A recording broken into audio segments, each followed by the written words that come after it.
Good afternoon, everyone, and welcome to the Quincy Institute's webinar titled Grand Strategic Implications of Trump's Iran Debacle. Is this the end of American primacy? My name is Sridhar Parsi. I'm the Executive Vice President of the Quincy Institute, a think tank in Washington that promotes ideas that move U.S. foreign policy away from endless war and toward rigorous diplomacy. We believe in a U.S. grand strategy or national security strategy that is centered on diplomacy and military restraint. For decades, U.S. grand strategy has been defined by the pursuit of primacy and military hegemony globally. But costly wars have repeatedly raised questions as to whether this actually serves U.S. interests, and on top of that, if it even is sustainable. And the latest war with Iran that has not gone the manner that Trump thought it would has raised those questions with even greater urgency. Has this conflict dealt a blow to U.S. power comparable to what the Iraq War did? What are the grand strategic implications? And then what are the downstream effects for U.S. alliances and deterrence in Europe, in Asia, and elsewhere? And perhaps most importantly, does this moment create an opportunity to rethink not only U.S. foreign policy in the Middle East, but U.S. grand strategy as a whole? These are the questions we will focus on in the next 60 minutes with three of the most sharpest and most prominent scholars on U.S. grand strategy, Monica Tuft, Stephen Walt, and Stephen Wertheim. For those of you who are joining us via Zoom, please use the Q&A function at the bottom of your screen to ask your questions. If you're watching this on Twitter, on Facebook, or some of those other platforms, you can still participate in the conversation by adding your questions in the comment section, and we will try to get to those as well. But with any further ado, let me introduce our esteemed speakers. Monica Duffy-Toft is a non-resident fellow at the Quincy Institute and professor of international politics at Tufts University's Fletcher School of Law and Diplomacy. She has taught at Oxford and at Harvard as well. She's the author of 7 books and edited volumes and has published widely on international relations and U.S. national security strategy. Before college, she spent 4 years in the U.S. Army as a Russian linguist. Stephen Wertheim is a founding member of the Quincy Institute and a senior fellow at the Carnegie Endowment for International Peace. He is a historian of U.S. foreign policy and international order and writes widely about contemporary problems in American grand strategy. In his book, Tomorrow, the World, The Birth of U.S. Global Supremacy, he reveals how U.S. leaders made a decision early on in the Second World War to pursue global military dominance long into the future. Prospect magazine named him one of the world's 50 top thinkers. And finally, Stephen Walt, who is a board member of the Quincy Institute and professor of international affairs at Harvard Kennedy School. He's a contributing editor at Foreign Policy and received the International Studies Association's Distinguished Senior Scholar Award in 2014. He's the author of several books very relevant to this specific topic, including Taming American Power, The Global Response to U.S. Primacy. So, delighted to have you all here with us. We have a very sizable audience, so the interest in this topic is obviously very, very significant. Let me throw out a question to all of you to begin this with, and that is, please let me know your assessment of whether you think that this specific war actually may have greater implications for the direction of U.S. foreign policy going forward and its grand strategy than even the Iraq war failure did. And part of the reason I want to ask that question is because at the end of the day, the Iraq war was won militarily by the United States within the first 3 weeks. It was later lost. It was the peace that was lost afterwards. In this specific situation, we do not have a similar scenario because the war itself militarily has also been lost. So let me know your assessment of that, but also the 2 key global implications that you believe will follow from this. And Monica, I'm going to start off with you. Thank you, Trita, for having me. So is this a bigger, situation than following Iraq? I think the answer is yes.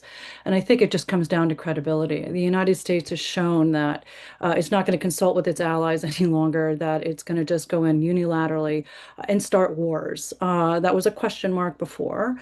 And I think under this administration, first going into Venezuela, then going into Iran, that our credibility is absolutely now gone as a country, as an allied partner, as a leader of the free world, if you want to think about it in those terms. So I think that it's much graver. We can think about what this war has done. First of all, it's shown that the United States is not indomitable, that smaller powers, medium powers can give us a run for the money. Asymmetric warfare is a very difficult thing for the United States. We knew that in Vietnam. We learned it again in Afghanistan and then in Iraq, even though we prevailed in Iraq. And all they need to do is show that you don't need to defeat the adversary. You don't even need to match their power. You just have to make it too costly to sustain. And I think President Trump, we're in day 54 of this war, has learned this, that the Iranians are not really going anywhere and that they're surviving. That civilization is very old. They're very patient. And the costs, what they're trying to do is make them politically unbearable for Washington, which I think we're seeing that. And then economically, oil has already gone over $100 a barrel. Right now, it's under that. And decapitation didn't work. That was the administration's strategy here. And it didn't work. We still have a functioning government in Iran. And so it's outlasting the American, and it may outlast the American political will and military might here. And so I do think that we are facing a different situation again for the credibility issue, and secondarily, I think it's showing that the use of force, which maybe with the great powers, the major powers will wake up. Russia still hasn't learned this, is really difficult in the modern era with innovation and technology that really sort of shifts the balance on the battlefield. Thank you, Monica. Stephen, and Stephen Wertheim, not Walt. What is your take? All right, the first Steve W. So so first of all, look, thanks, Trina. It's always a treat to be with friends at Quincy and to have this conversation with people like Monica and the aforementioned other Steve W. I just at the outset, like I have to have an enormous amount of epistemic humility here. I mean, 2 months into the Iraq War, how could one have predicted how that war would ramify in the region, in the world, and in American politics? Probably American politics would have been the hardest call of all. We don't know how long this war with Iran will last. So far, it is far shorter and less costly than the entire Iraq war, if you want to consider the Iraq war to be over. But, you know, I think we're like grasping at an elephant here, trying to understand something that is just inherently hard to predict. So let me just say this at the outset. Like the the Iran war certainly creates conditions to produce significant change in American foreign policy. Politically, we know already, I think, in a way we did not know in the Iraq War, that this war is destined to be a political failure. This war was unpopular from the beginning. It's only going down. I mean, the latest NBC poll that I saw showed 2/3 of Americans disapproving of Trump's handling of Iran. That's enormous. And not only that, the age cohorts break down almost perfectly, where the younger you go, the less support there is. But that's not to say that the oldest age cohort is even that supportive of this war. In fact, in some polls, it's net unpopular there too. So I think this war creates a condition to reach a tipping point where, you know, the war has illustrated some of the perils of the United States maintaining such a militarized role in the Middle East, if not beyond. And it could be an important catalyzing event. That's especially in terms of U.S. relations with Israel, where, you know, we've had kind of a double whammy of U.S. support for Gaza, and now U.S. support for Israel's mowing the grass strategy toward Iran has become not just a kind of moral failing in the eyes of so many Americans, especially young people, but also a strategic failing and one that affects the interests of Americans directly. I mean, good God, if you had said, you know, what's something significant that could happen in American domestic politics? Gas prices at the pump going way up. Like that's at the top of the list. and it happened very quickly. But of course, that story isn't over. But now I want to just express some concern about the extent to which these conditions will actually bear fruit to produce policy change. I mean, we've seen previous Middle East wars fail strategically, fail politically, and still get us exactly where we are today. So I will want to see going forward the attitude of many Americans shift from where it is now, which is, I don't like this war, but how soon can we get back to pre-war normality? Can't this thing go away? Mm. It has to shift to this is a real crisis. How do we prevent such a terrible thing from happening again? And that means engaging in an intellectual and political search for the conditions that allow something like this to happen. And yeah, that probably means, more people marching in the streets and showing a salience of this issue that currently I'm afraid it doesn't have. And so even if the war ends tomorrow, which it will not, it is possible that we'll still get there, given the ramifications that the war could have for the American economy and the global economy moving forward. So that story isn't over yet, but I guess so far I'm kind of pessimistic in terms of how I read American domestic politics doing all that it would need to do to make this time different to produce real galvanizing action toward policy change. Mm-hmm. Thank you, Stephen. And before I go to our second Stephen W., just a quick comment on what you said, because I think it's very important, because I think it's precisely why Trump thought he could get away with this. Because the calculation was that this would be a 4-day long war. So any real opposition to the war would never even have time to get triggered, because people are only against it insofar that it ends up becoming costly to them. If it isn't, they'll forgive it, as they did with the strikes in June. So we're not there where you're talking about, in which there actually is a really strong opposition to this, regardless of how it ends, a more principled opposition to it. Stephen Walt, what are your comments and assessments? So first of all, it is a pleasure to be here with people that I'm going to learn a lot from over the next 45 minutes or so. I'm glad of the opportunity. And I want to second Steve's comments about epistemic humility here.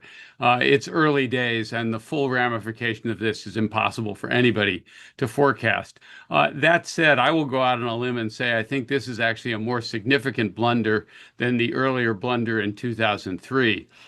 And let me say a little bit why, and then I'll talk about what I think the broader implications might be.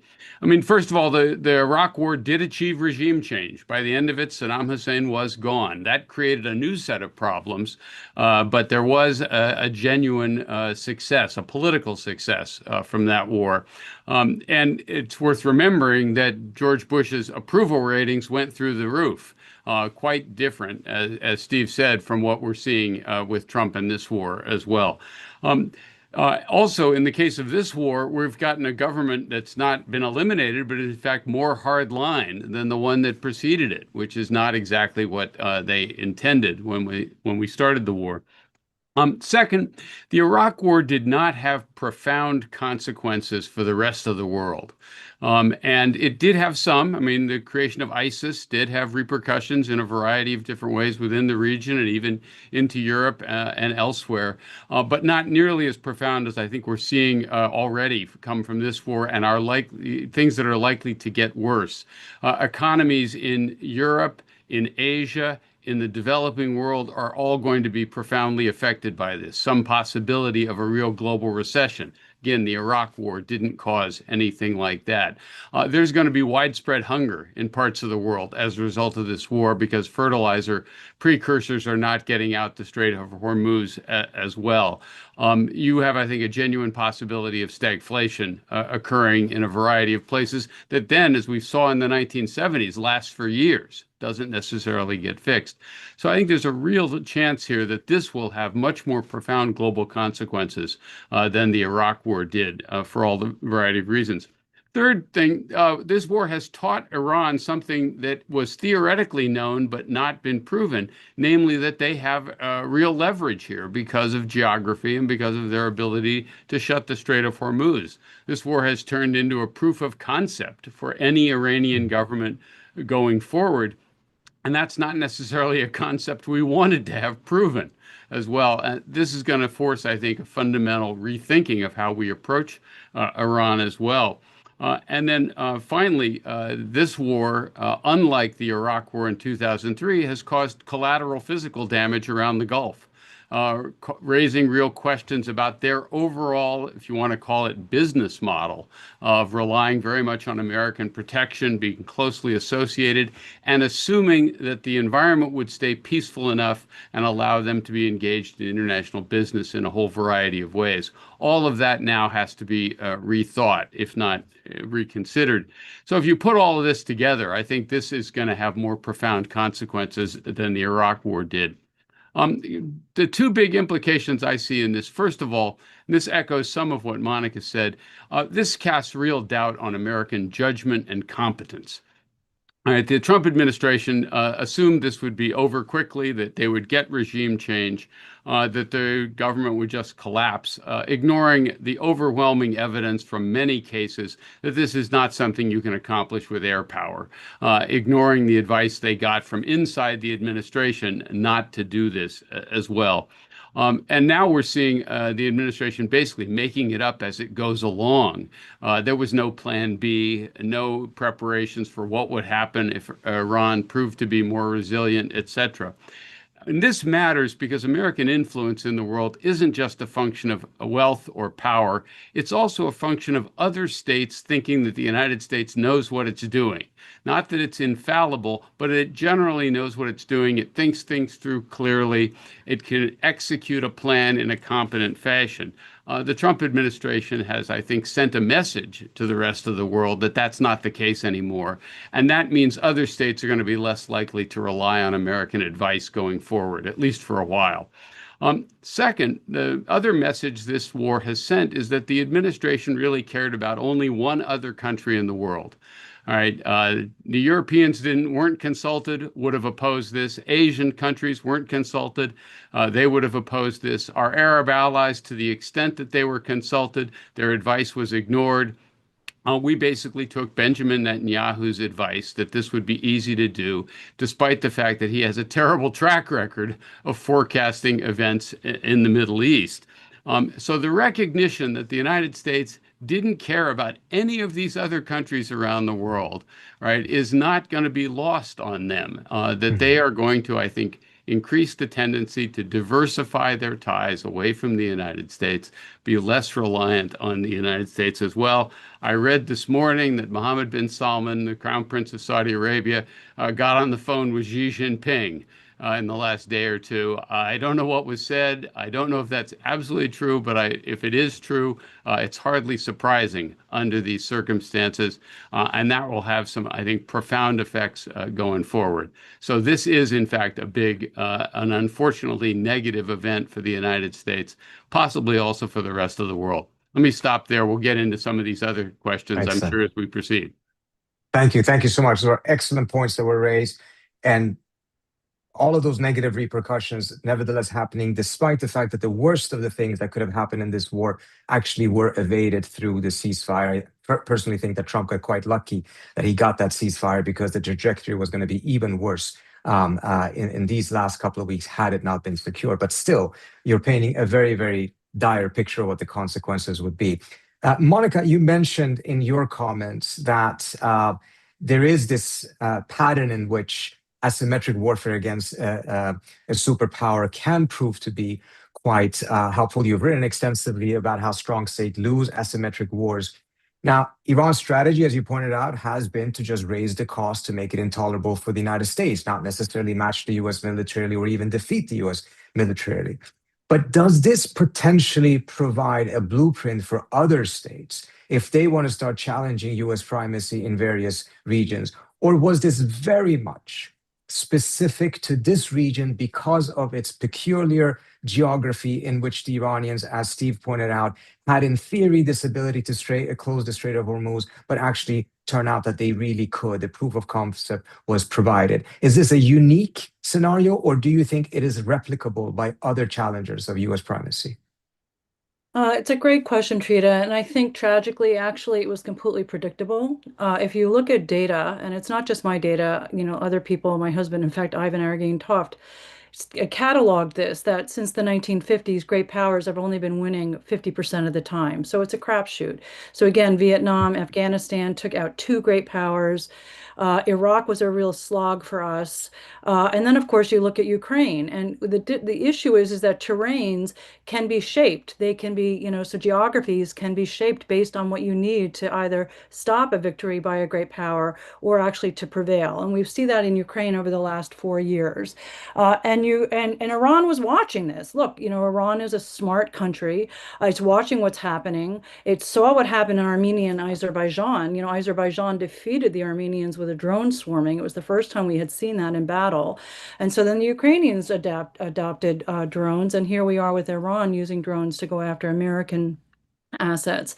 So I think, Trita, I think what's the tragedy here is that the writing was on the wall already.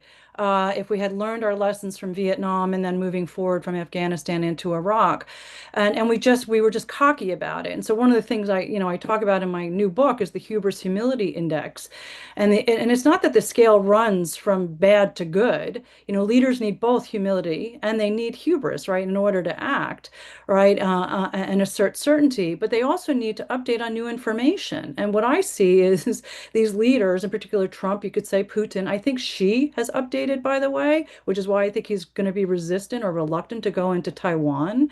And what I saw happening in February 2026 with this Operation Epic Fury, I mean, even think about the title of it, was maximum hubris and like Hmm. zero humility. Trump and Netanyahu amplified each other's sort of grandiosity about the use of force and drowned out sort of rationality about what we could achieve with the military. And so they discounted Iranian agency, Iranian smarts, rationality, resolve, and the simple historical record that some of our colleagues have talked about here, which is that decapitation is really, really difficult. And then, oh, by the way, if you decapitate, Steve Walt has already pointed out, we have a regime that's worse, right? That's even more extreme than the one before. It's always the careful what you wish for. So hubris doesn't just cause bad decisions, it actually blocks the decision process that could correct it. And we could even talk about our Department of War here under Hegseth firing major military leaders in the midst of a war. So what we need actually is a little bit more humility, something like the calibration that we had under George H.W. Bush in the first Gulf War, which was actually our last best war, I think. And there was high confidence for what he'd done, the action that they were chosen, which is just to get Saddam Hussein out of Iraq. There was genuine humility, even though there was pressure on him, on Bush to follow him to Baghdad. But he stopped at Kuwait's border and he resisted that pressure to march. And that restraint, I think we can agree, was a weakness. It was strategic intelligence. And I just wish we had a little bit more right now. But your bottom line, though, is that even in other areas, I mean, Ukraine doesn't have a Strait of Hormuz that it could close, but it could still shape the terrain in such a way that a great power would, at a minimum, not win the war. So, Absolutely. so And this that's, can yeah, this can be replicable in other regions, even if yeah. something as strategic as the Strait of Hormuz is missing from the picture. Absolutely. And Ukraine has done that. I mean, the innovation of Ukraine, it's the finest fighting machine right now in Europe. What it's doing with its drone warfare, what it's doing with building up its own terrain to block armored assaults. And look what it did in the Black Sea. It basically cut off at the knees the Russian Navy. So absolutely. And, I'm just waiting for Bab el-Mandeb to go with the Houthis with Iran. I mean, that's a card that Iran still has where it could cut off 50% of world trade. And how many of us now in as many days have seen the map of the choke points, the marine choke points around the world, right? So absolutely, I think even if the terrain doesn't match, in some cases it does, absolutely other states, other actors are going to learn from this and say, okay, how do we innovate around this? And what I'm Mhm. saying is in the last 70 years, guess what? They've been doing that We're just ignoring it as a great power. Stephen Walter. Yeah, two quick points. I mean, I think the Strait of Hormuz is an unusual choke point for all the reasons people know, given the vitality of petroleum-based products for the world economy. But there are other places that others will be able to have similar effects, and you're going to see some of that at least. And the reason this bites, of course, is that shipping companies are not going to want to risk their assets. I mean, the problem is not that you can't necessarily get ships through, it's that no one wants to risk them. Insurance rates skyrocket. So that's the real vulnerability here in lots of different ways.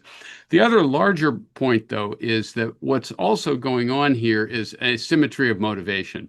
Right? This was a complete optional war for the United States. We didn't have to do this. Nobody was crying out for it here in the United States, or hardly any. A few hawkish columnists in places were occasionally advocating for it, but there was no public upswell. This was a completely optional thing for us to do, a war of choice.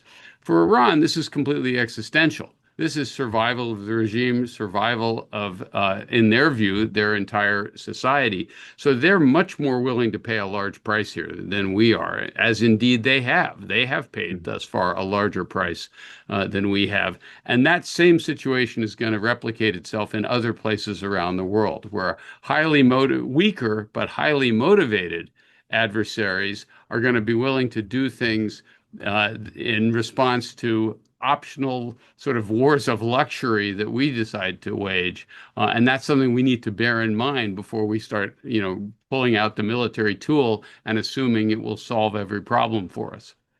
Can I just add Sure. one factor to the mix and a foot stop another point that Steve made? I think we should separate the Strait of Hormuz leverage point from the military performance of the United States in this war to some degree, because even if not for the choke point of the Strait of Hormuz, it doesn't look like the United States military was going to be successful in wiping out, decimating Iran's missile capacity, drone capacity, air force, even naval capacity. The small speedboats, now that's more of a Hormuz-related issue, nevertheless, have not been decimated. So I think that just illustrates, fundamentally that defenders have a lot of advantages. Aerial bombing can accomplish only so much. Now, to footstop another point, this war illustrates the continued very low tolerance of the United States as a country for incurring serious costs for foreign policy goals. Iraq began after 9/11, and there was an effort to marshal support. This war began with low support, and it's flatlining at this point. In addition, the United States has expended an enormous number of high-end munitions. We don't know the official numbers, but CSIS had an interesting report out recently with some alarming figures. So I think this is a big deal because others had thought that the United States was overstretched for quite some time. But if not enough goes wrong in the world, causing the United States to actually use up its stockpiles, then it sounds to a lot of people like a theoretical point, one that you can face later. Well, now I think this war is going to come at a cost to U.S. deterrence and defense to Europe, to Ukraine in particular, and Taiwan and others in Asia for potentially years to come. And again, this war is not over, so we don't know where we're going to end up here. And so I think that could have a profound impact on the perceptions of allies and partners. Trita, oh, go ahead, Steve. I was going to both partly agree and but offer a cautionary point. I mean, I've seen a number of commentators suggest that this might be America's Suez moment, referring back to the Suez War of '56, where Britain and France were kind of exposed as no longer being great powers. I think that's wrong. The United States will come out of this war at the end. We will still be the world's most powerful country. We're not going to drop out of the ranks of the great powers, although I think it is exposing some of the limits of American power as well. And as Stephen just said, not only are we drawing down a bunch of our weapons stockpiles, we are wearing out the ships, planes, and crews that are deployed there and doing these activities. They're going to need to be repaired, rested, and restored, and we can't do that overnight. When you fight a war like this, you are burning up some of your military capability. It isn't just the weapon stocks, it's also the people, it's also the platforms that need to be repaired afterwards. So in that sense, the United States is going to have less wherewithal to act elsewhere in the aftermath of this war whenever it's over. Monica, quick comment from Yeah. you, then want to go on to the Yeah, next no, and I was question. going to add, it's actually picking up on Steve Wertheim's initial opening comments, which is I think we're seeing that Americans, even though we don't have boots on the ground, we're not suffering costs of loss of large-scale loss of Americans. We've lost 13, and many casualties, by the way, which we're not hearing about. But I think we're showing that economically, this is too painful. So I'm hoping that some rational minds say, okay, maybe we should not, this was not a primary or a first order interest that we're going after. It should have probably been dealt with diplomatically, continue diplomatic and economically. And I think the American people are telling the administration enough. We do not want to be fighting for these kinds of wars if it's the case that I have to pay more at the pump. Oh, and inflation, by the way, which you promised to bring down, is now rising. And we're probably, as Steve Walt says, we're probably going to go into a global recession because of this war. So, Stephen Wertheim, you have argued that primacy depends not just on power, but also a degree of legitimacy. And in the past, American primacy has been held up not just because of a military-industrial complex and the hegemony of this idea within the foreign policy establishment of Washington, but also because many of these countries around the world that are part of the alliance system have benefited from it, or at least believe that they benefited from it, and have lobbied very hard to retain it and have pushed back when the US has tried to limit its global footprint. But after this war, going back to what many of you have pointed out in terms of the perception of American power, perception of American credibility, are we going to be in a situation in which there's going to be an assault on primacy from two directions? One, from the American public that for over and over again are voting against these type of policies, but also now from these allies that used to benefit from it, but are now realizing at a minimum they need to diversify away from having all of their eggs in an American security basket? I think that's a huge and important question. And I think the answer is it's possible. Yes, it's too soon to tell.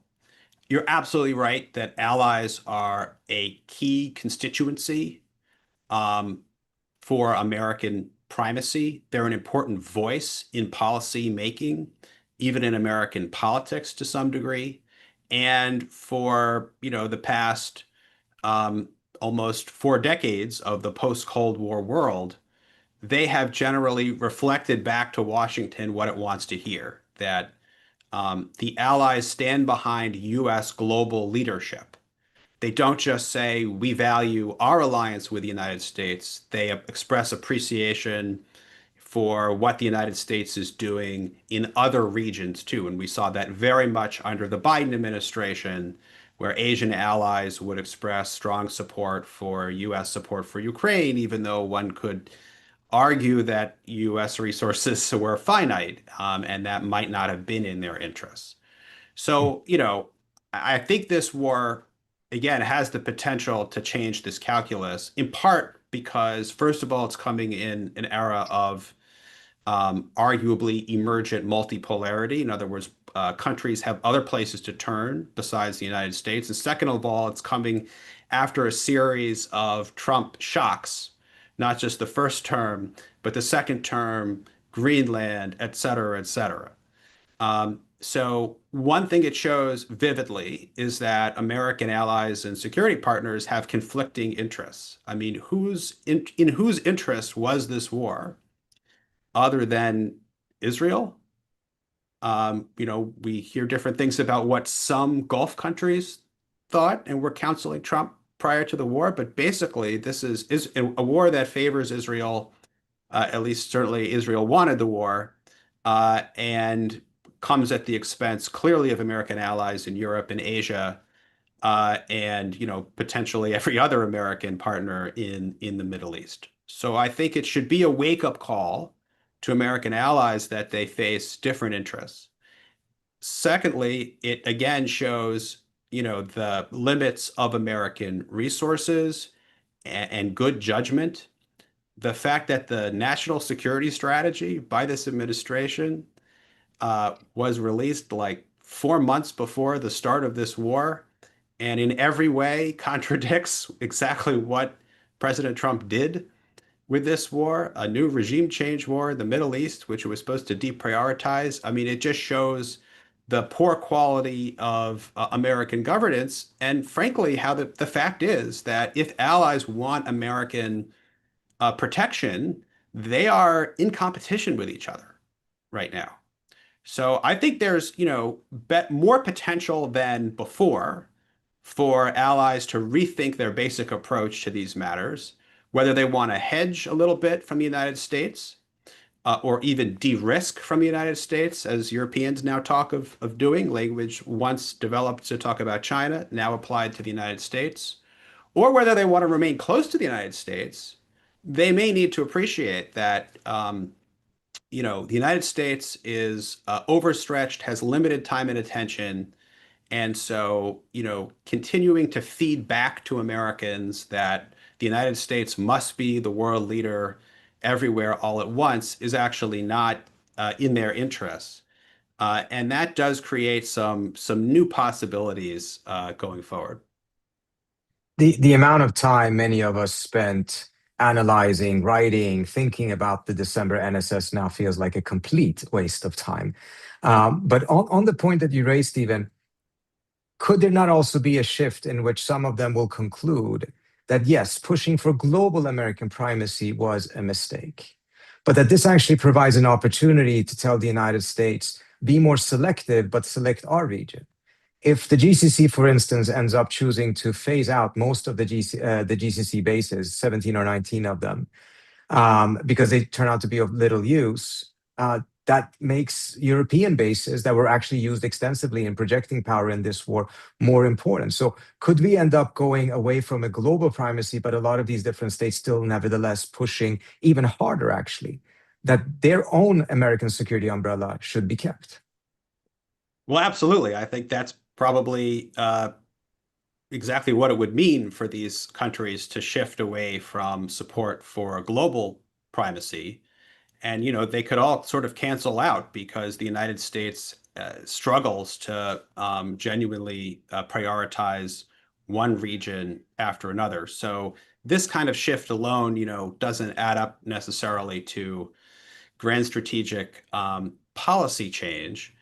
And Mm. then, it could also go the other way. So GCC countries could decide they want a closer security guarantee or more formalized security, maybe fewer bases, but a kind of NATO-like treaty commitment. So there are a lot of different permutations for us to think of. It's also the case that, clearly, especially among the Democratic Party, there's now a criticism of one U.S. ally, in particular, Israel. But we should be cautious about extrapolating from policy shifts that may occur toward one ally, Israel, toward others. So GCC countries may welcome actually a more conditional U.S. relationship with Israel that Democrats may want to bring about, because after all, their experience with this war was that their influence in Washington counted for far less than Benjamin Netanyahu's. So, you could see actually a closer relationship under, say, the next administration with the Gulf countries, a less close relationship with Israel. Does that amount to a change in American primacy, even regional primacy in the Middle Mm. East? Probably not. Mm. Steve and Monica, you guys want to get into Yeah, this topic? let me make two quick points. I liked what Stephen had to say. I wanted to focus a little bit more on Asia. And first of all, one of the consequences of this war we haven't talked about is what's the impact on China. I mean, there's some economic costs associated for China if energy prices stay high. But on the other hand, I think this is a net win. The United States, of course, once again bogged down, distracted in a costly war in the Middle East. China, by comparison, looks like the mature, responsible great power that cares about world order, that is running around the world building ports and bridges and railways while the United States is blowing things up. This has to be great from a public relations point of view for the Chinese as well. It's not surprising that The Economist magazine ran a cover a couple of weeks ago showing a picture of Trump and Xi Jinping. It was Xi smiling, and the headline was, never interrupt an opponent when he's making a mistake. Right. And this has to be the way this looks in Beijing. And because of the effects of the war on our Asian partners like South Korea and Japan and the Philippines and others, this has got to be something that's going to make them wonder if the United States really does care about them, if it can be relied upon, if they are pushed by China. This is not good, from a broader American perspective at all. The second point I wanted to raise is there a silver lining here? And this is a point that Steve, I think, made at the beginning. Is this the case where we finally learn the right lessons from another failed Middle East war? We've learned, I think, that boots on the ground in the Middle East doesn't work. Maybe this time we learned that blowing things up without a clear strategy doesn't work either. What works is diplomacy backed up by power and conducted by competent people, i.e., not Jared Kushner and Steve Witkoff as well. I think, that would also require us to finally stop listening to the people who keep selling this recipe as a solution to complex foreign policy problems as well.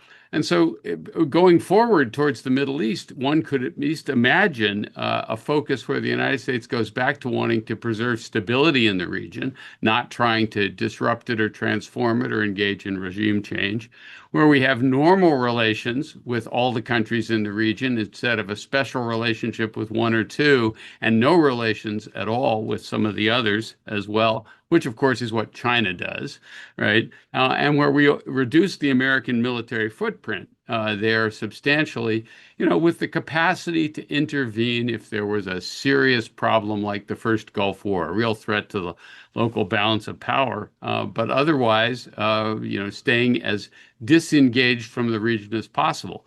That's a formula that worked pretty well from World War II to roughly the first Gulf War. And it's at least theoretically possible that we will move to a more sort of restraint-oriented approach once the full consequences of this war are registered by the American people, and especially by people in the foreign policy world. I want to follow up on that last point, Stephen, but want to let Monica come in first.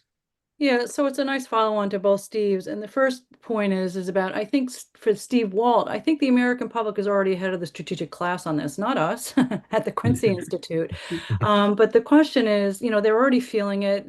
MAGA was supported based on an American first policy. President Trump did win the popular vote.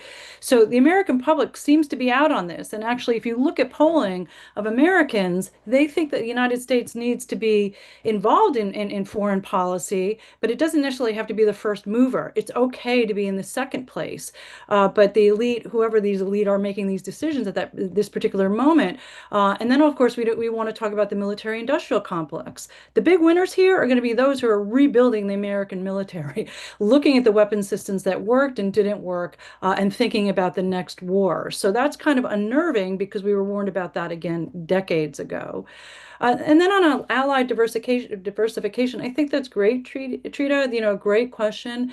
But what I'd say is, again, it's too soon to tell because the European allies still need us, our Asian allies still need us, and China's still very scary, right? Even though it is the big responsible partner or great power in the room, it's still kind of scary. It's an autocratic state, one-party system, and it wants to direct unilaterally and bilaterally trade relations and to some extent a lot of how these states conduct their foreign affairs. So China is not necessarily a great partner for them. So that hesitation, I think, is still there. But, they're still hedging. Our allies are hedging, and they're hedging in real time because I think the Iran war has demonstrated something that Ukraine had already suggested, which is that U.S. commitments are administration dependent. They're not system dependent. And so Biden, where did he go after the first Trump administration? He went right to Europe to say, we got your backs, right? But now here we are with whiplash again with the Trump administration. So the big question about American unpredictability is, can we do something through the 2026 election, the 2028 election? I doubt it. Foreign policy is never really on the docket. It's always economics. To have a conversation about this is not the nation that we want to be as a country. And then my last point is that the end of primacy, it doesn't necessarily produce a vacuum. What it does is produce a contest, which is why I think Steve Walt bringing China in here is absolutely right. And China is just, President Xi is rubbing his hands together saying, there they go again, those Americans, right? And because we did overinvest in military primacy, which means actually we are making trade-offs and underinvesting in geoeconomics and the geotechnological domains. And I think that's where the next 30 years of great power competition is going to be, because the Iran war has shown use of force is really difficult in the modern era. It's very, very hard with surveillance, technology, satellite communications. So if you want to use force, I think it's going to have to be all in or nothing, sort of like Steve Walt talking about diplomacy, maybe pulling back a little bit and just having a better foreign State Department and a full gambit of ambassadors and diplomats that can get out ahead of these problems before we decide to blow them up. So on that point, and this is relevant to what Stephen Walt ended up saying in his last answer and what Stephen raised, which I think is very important, that this is not just about the Strait of Hormuz. This is also about the fact that militarily, there were a lot of other things going on that didn't work out the way that the United States had hoped. On the restraint side, there's oftentimes been an argument that instead of focusing on dominance, there should be a focus on denial, to have over-the-horizon capabilities that would be able to strike instead of having bases. And we've seen that now twice. The United States has struck Iran, and both times it completely vacated all of its bases in order to make sure that they weren't vulnerable. Imagine if this war had taken place when the US was still in Iraq or in Afghanistan. The Iranians would have plenty of additional targets to go after. Now, it didn't happen that way. But even with what in essence was an over-horizon capability, because the US Navy was keeping itself 3,000 kilometers away from the Iranian shorelines to avoid getting hit by Iranian missiles, we still saw that that strategy also does not seem to work particularly well. So do we need a much deeper rethink about this altogether, including to really question if the region no longer is that strategically important to the United States at all? Is even denial worth pursuing? Anyone?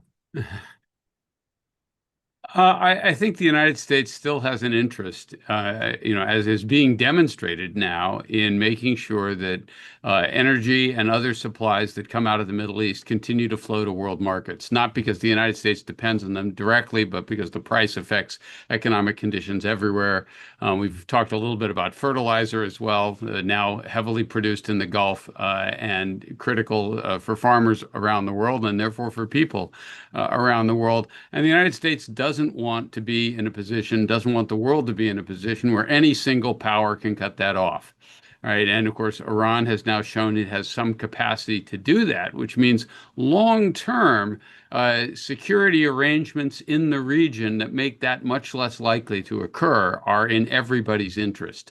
Right. And that's probably not something you can achieve by constantly threatening to overthrow other governments. That's not how you create a stable security environment there. I think the United States still has an interest in doing that. Your broader point, though, about whether or not we are now in a world where much smaller countries can, adopt various strategies of denial themselves, make themselves into porcupines that are hard to attack, hard to conquer, be able to inflict a price on wealthier countries, more powerful countries, that those powerful countries aren't willing to pay.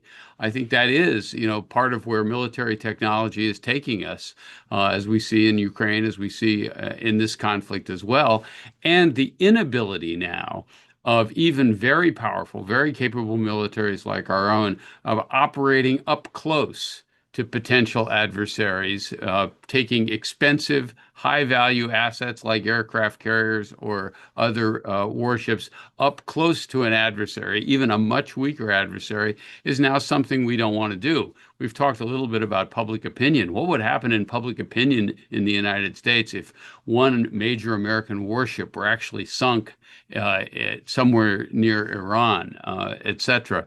So this is going to, I think, constrain the impunity with which the United States has become accustomed to operating for really 75 years or so in many parts of the world. We felt we could sort of go anywhere and do anything.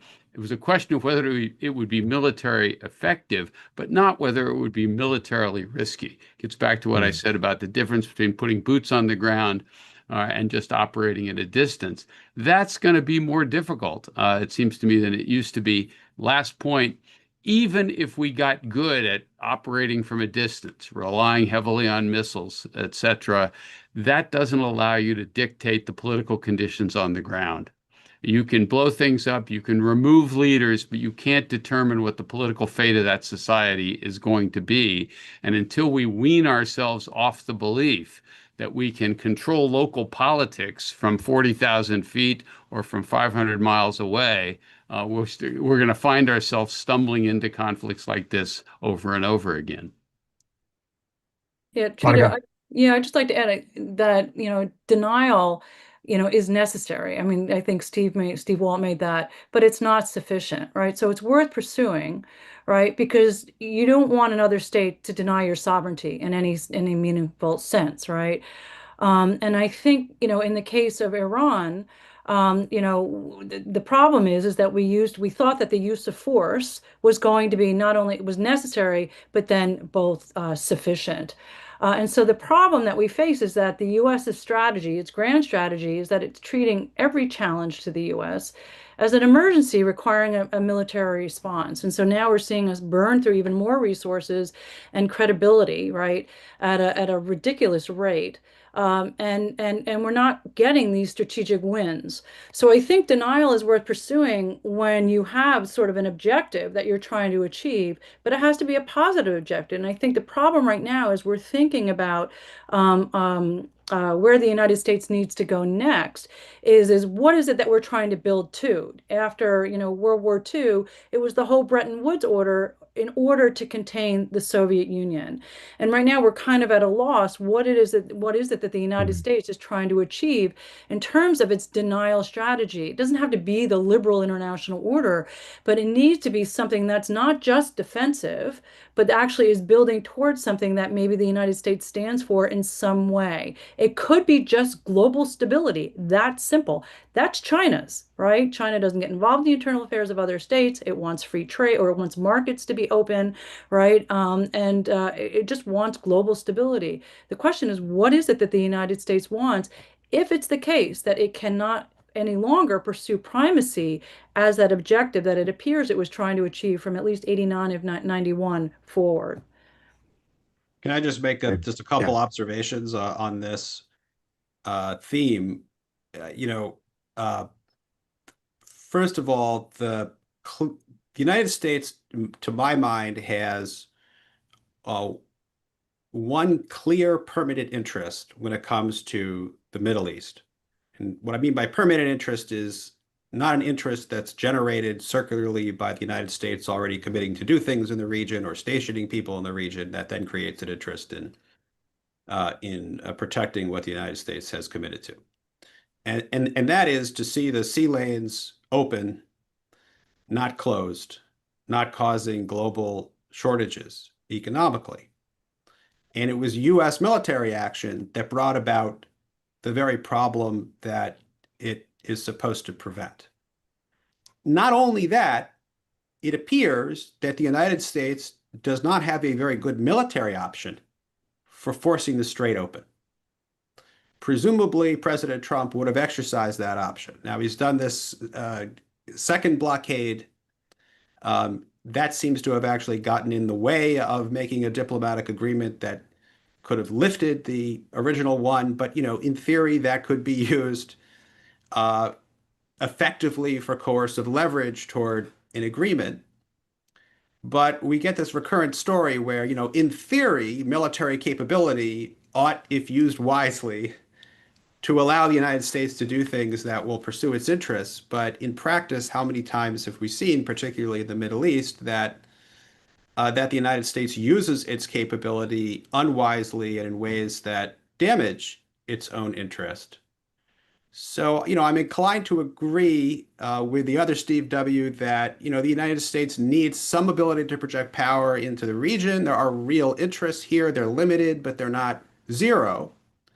But we do have to weigh the question of, how much good do we expect from having, a large U.S. military presence that's stationed in the region against how much harm might that cause for American interests, and then add to that the fact that I think none of us know what the trajectory of American politics, the quality of our governance will be in the future, but we shouldn't assume that it will be better than what it's been in the last several decades.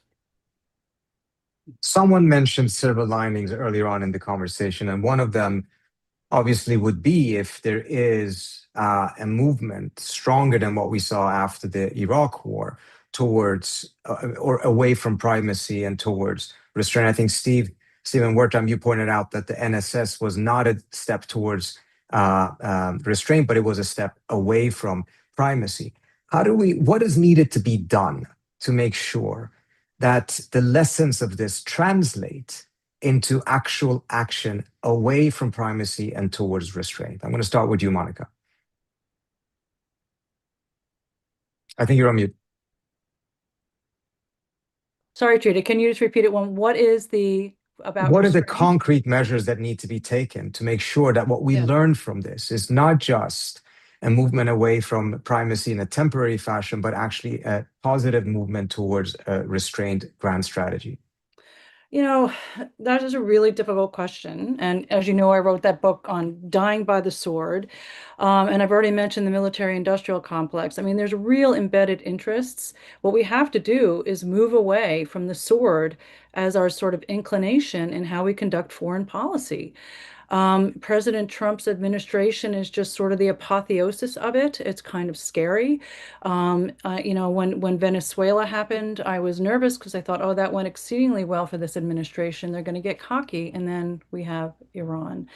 So I think there has to be a real reckoning about how the country's relationship with the use of force and the military-industrial complex and money sort of sloshing around in the electoral system. I don't know how we go about doing that. I hopefully in some ways this war is teaching Americans the lesson that war doesn't pay, that it's really costly, that it's harming us, it's harming our children. We're not getting our schools built, our medical facilities built, medical insurance and all of that. So I think there has to be for the country a real reckoning that restraint is the way to go. Not, isolationism, we've talked about that before, but real restraint and a real balancing of what our priorities are and taking care of the home front and taking care of ourselves. And it's just like, you put your mask on first on an airplane and in the end, everybody will be better off if the United States has that kind of reckoning as a citizenry, and then our elected officials and the strategic establishment beyond, those who support a more restrained option have been advocating it for some time moving forward. Thank you, Monica. Stephen and Stephen, 1 minute each. Stephen, will go first. I'll go first. Fine. So we have to treat the Iran war as a teachable moment. where we do as much as possible to nail home and drive home the lessons of this conflict. That once again, the United States tried to solve a difficult political problem with military force and made things worse. That means we also want to tout the success stories that a different approach has brought. And I'll mention two. The original Camp David Accords and the Egyptian-Israeli Peace Treaty. This was a diplomatic achievement which helped stabilize the region for a long time. And the JCPOA, which hasn't come up yet. This was a diplomatic arrangement produced by a combination of American pressure but also flexibility that put Iran further from a nuclear weapon. And of course, if we'd stuck with that, we wouldn't be in this mess today. All right, so there's two examples of what works. We ought to pit that against the example of what doesn't work and try to drive that point home as vividly as possible to the American people. And lastly, I think something that is happening is you are starting to get a sea change, especially among young people within the foreign policy community. All right, so the next time we have a more reasonable president in the White House, they're not going to have to rely upon people who are committed to, sort of liberal dominance, liberal primacy, but might be more sympathetic to a more restrained point of view. A president, say, like a Barack Obama, won't have a cabinet, won't have a foreign policy group that doesn't necessarily agree with him. At least that's my silver lining for the future. Thank you, Stephen. We're time. Final words to you. And the lights go out behind me for some reason. So I think Americans need to connect the hubris behind unwise wars with the hubris behind the structure of peace through strength, as President Trump calls it. In other words, the idea that the United States is going to leave itself thoroughly entangled in security arrangements of entire regions, and then the regions that we want to do less in are going to sit still or will act wisely in them, it just doesn't work like that. And actually, the Biden administration had that view toward the Middle East and Europe when it came in, and found itself dealing with major conflicts in both of those places.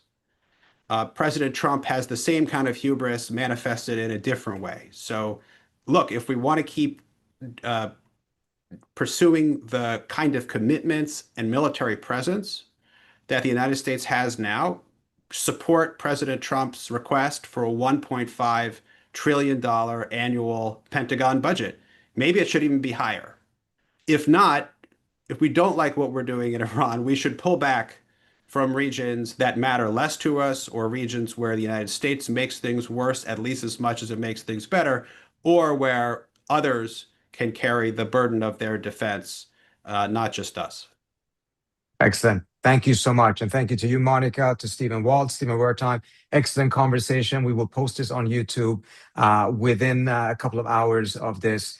And I want to make sure that everyone who is watching, if you are not on the Quincy mailing list, please go to quincyinst.org, sign up for our mailing list so that you get invitations to all future panels, as well as receive our products, our papers, etc., that all are touching these issues in one fashion or another. Thank you all so much for joining us, and hope to see you all soon again. Thank you. Thank you, Trita.